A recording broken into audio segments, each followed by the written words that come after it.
My name is Rick Murphy. I started in March of 2020, which is this week, with Everest.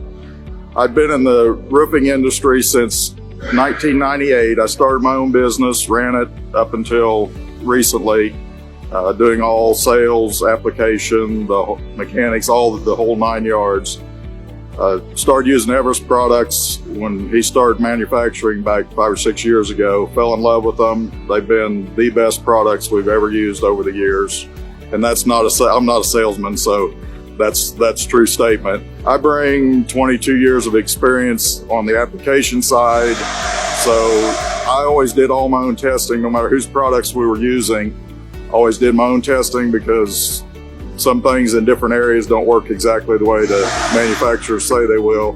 So I always like doing my own testing, and that way you don't have to worry about having a problem later on. There's a good chance that we've seen after 22 years probably about anything that you're going to find. Now, naturally, there may be some weird thing that comes up, but we can come up with a solution for anything. And if we can't, we're going to tell you we can't, and we're going to tell you to do something different, because we're not going to put you in a position for you or us to fail either one. I came to work here. I'm going to do sales and tech support and whatever else needs to be done. It's just, I've been looking forward to being here and just look forward to working with everybody.